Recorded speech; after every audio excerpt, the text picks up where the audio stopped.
a lot of business owners don't do email marketing because it doesn't seem like it's that effective, it's too complex, they don't have the time, or it just seems too overwhelming. The 10-week nurture sequence is something that you can have your lead go into if they haven't taken action after that 7-day nurture sequence has been sent out. And it's simply just one email for 10 weeks. The amount of emails decreases as their temperature or their likelihood of converting decreases as well, because welcome to Websites That Convert, the podcast where your website stops being a liability and transforms into your greatest asset. I'm your host, Shannon, and I'm going to guide you through the strategies and insights you need to build a website that not only attracts, but converts. Let's dive in.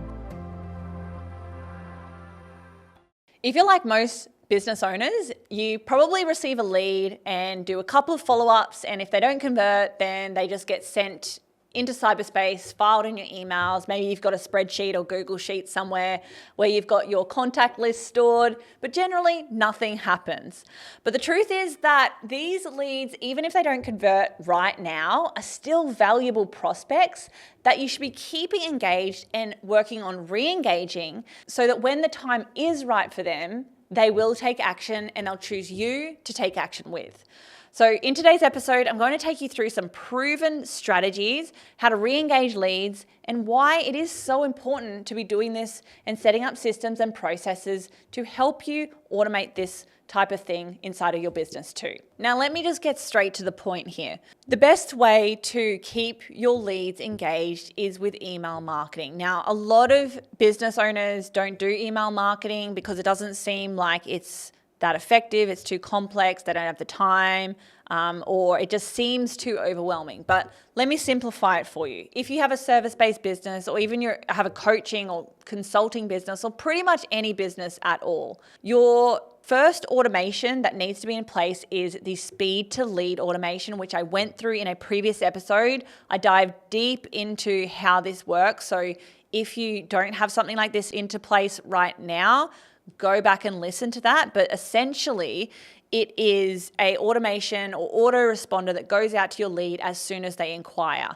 The point is to get them within that critical 5-minute period of when they're interested and ready to take action, because they've literally gone onto your website, filled out a form, and they've told you in the most direct way that they're interested in what you're selling and they're in the market to buy it. Now, once you receive that lead, you should be getting onto them as soon as possible. Like, I know it's not realistic to call them or contact them manually within that 5-minute time frame a lot of the time, because you're an owner-operated business, you're doing all the things, you're busy, your schedule is packed.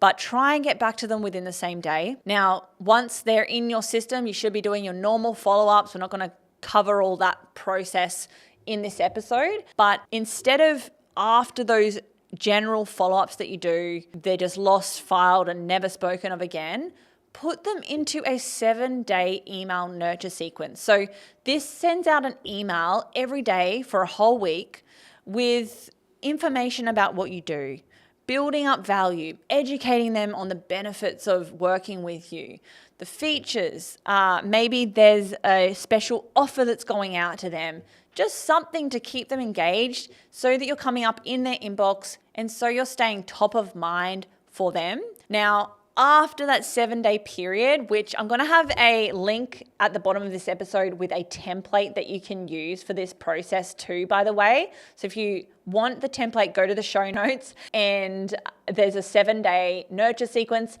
and there's a template for the next nurture sequence, which is a 10-week email nurture sequence. Now, the 10-week nurture sequence is something that you can have your lead go into if they haven't taken action after that 7-day nurture sequence has been sent out. And it's simply just one email for 10 weeks. So you can see how as the lead is kind of going from being super hot, where you're sending out the automated speed to lead responder, as soon as they inquire, you're doing your normal follow-ups.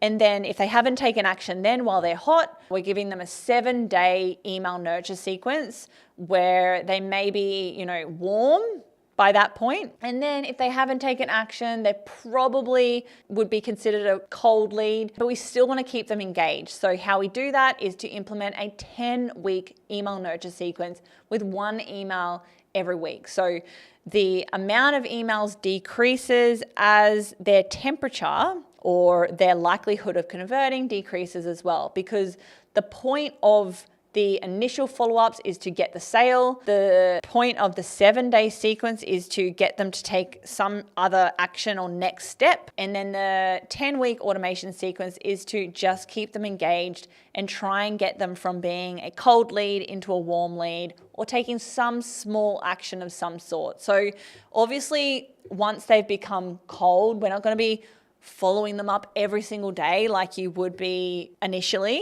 but we want to keep them engaged. Like there's still someone that have put their hand up and said, I'm interested in what you offer. So just filing them in your email is complete wasted opportunity, and having these kind of automations in place are so simple.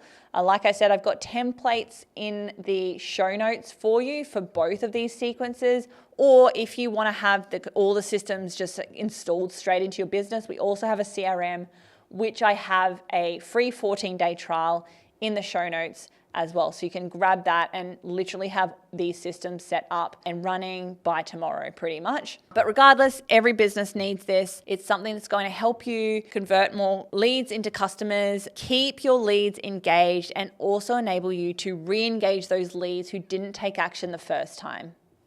Thank you for listening to Websites That Convert. If you found value in this episode, please give us a 5-star review on Apple Podcasts and Spotify. Follow us on all social media. And if you're a service-based business owner that's looking to double their website conversions, book a call with my team using the link below.